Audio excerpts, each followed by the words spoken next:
Alhamdulillah wassalatu wassalamu ala rasulillah. Saudaraku fillah rahimani wa rahimakumullah.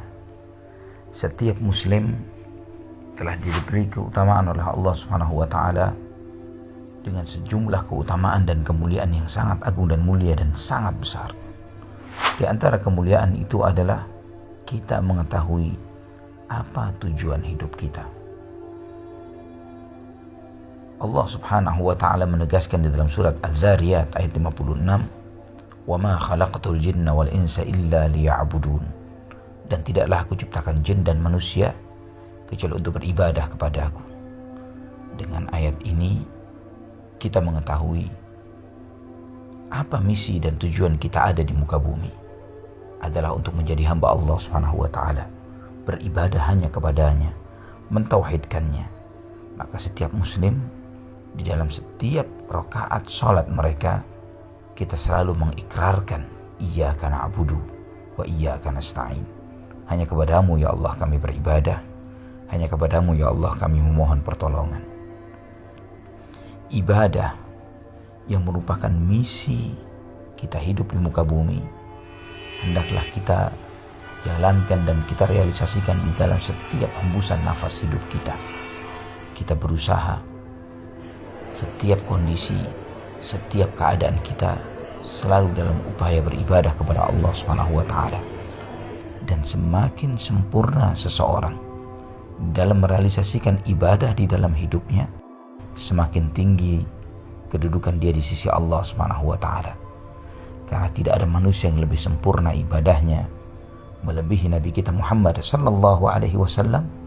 Maka beliau sallallahu alaihi wasallam menjadi manusia yang paling mulia, yang paling tinggi derajat dan kedudukannya, karena beliau beribadah kepada Allah dengan hatinya, beliau beribadah kepada Allah dengan lisannya, beliau beribadah kepada Allah Subhanahu wa taala dengan seluruh anggota tubuhnya, dengan hartanya, hidupnya, keluarganya, semuanya dikerahkan, diarahkan oleh Rasulullah sallallahu alaihi wasallam sebagai sarana di dalam beribadah kepadanya. Saudaraku fillah rahimani wa rahimakumullah. Al-Imam Ibnu Qayyim Al-Jauziyah rahimahullah di dalam kitab Madarijus Salikin, beliau menyampaikan di dalam menjelaskan tentang kaidah-kaidah di dalam beribadah kepada Allah Subhanahu wa taala, bahwa kita manusia terdiri atas hati, lisan, dan fisik, yang masing-masing ini memiliki ibadahnya sendiri-sendiri.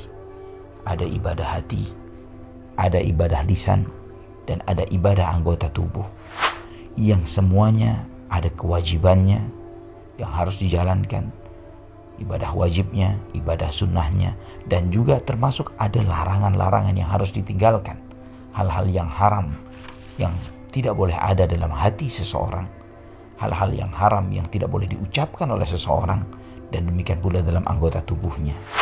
Namun sayangnya seringkali kita fokus kepada apa yang terkait dengan anggota tubuh seseorang. Kita sangat lihai dan pandai untuk menambah ibadah-ibadah apa saja yang mesti kita lakukan.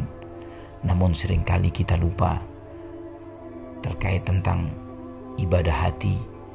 Kita lihai dan pandai untuk mendefinisikan apa-apa saja yang haram dikonsumsi atau dilakukan dari dosa-dosa besar, seperti memakan babi, darah, bangkai, atau berbuat zina.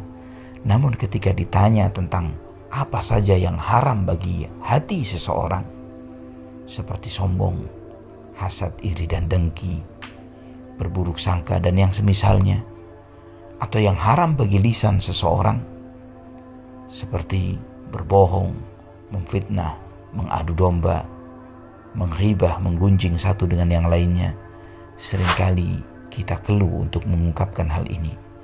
Saudaraku fillah, insyaallah pada kajian kita yang berikutnya kita akan mempelajari ibadah-ibadah yang mesti kita kuatkan di kala wabah ini. Wallahu ta'ala ala wa alam bisawab.